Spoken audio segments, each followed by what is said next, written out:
दोस्तों, ज्योतिष में अनेकों तरह के सूत्र आपको देखने को मिलते हैं।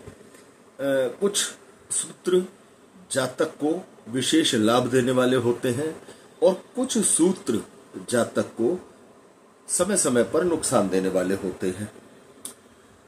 दोस्तों, आज हम चर्चा करेंगे ज्योतिष के एक ऐसे सूत्र के बारे में जिसको लेकर के हमने कई कुंडलियों पर, कई जन्म कुंडलियों पर इस सूत्र को प्रैक्टिकली आजमाया और उसके परिणाम लगभग 95% कुंडलियों में परेशान करने वाले मिले। अब आपको बताते हैं इस सूत्र के बारे में।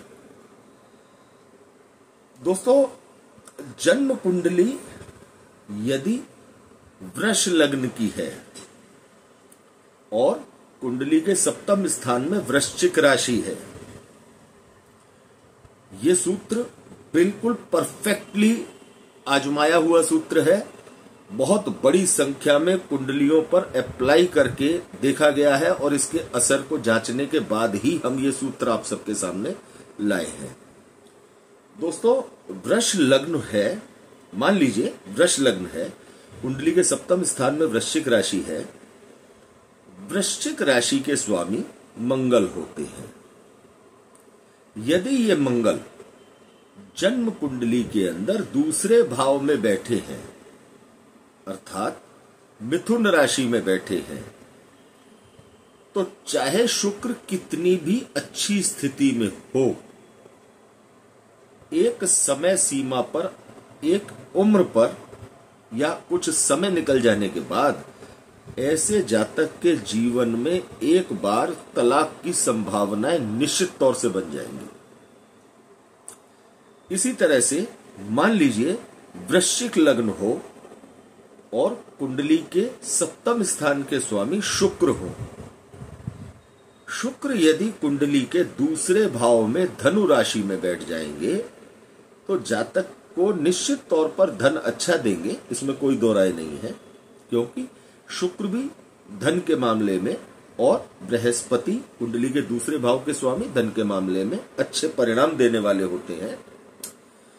लेकिन सप्तम स्थान का स्वामी शुक्र यदि कुंडली के दूसरे भाव में, वृश्चिक लग्न की कुंडली के दूसरे भाव में धनु राशि में बैठ जाएगा तो एक समय जीवन में ऐसा आ जाएगा जब जातक को तलाक लेने की स्थिति पर विचार करना पड़ेगा। इसी तरह से मान लीजिए किसी जातक की जन्म कुंडली के अंदर कर्क लग्न है, चंद्रमा लग्न के स्वामी है और कुंडली के सप्तम स्थान के स्वामी मकर राशि शनि है। यदि शनि कुंडली के दूसरे भाव में सिंह राशि में बैठ जाएंगे तो आप ये तय मान करके चलें कि जीवन में एक समय, ऐसे जातक के जीवन में एक समय ऐसा भी आ जाएगा जब जातक का दाम्पत्य जीवन डिस्टर्ब होगा और जातक तलाक लेने के बारे में विचार करने लगेगा।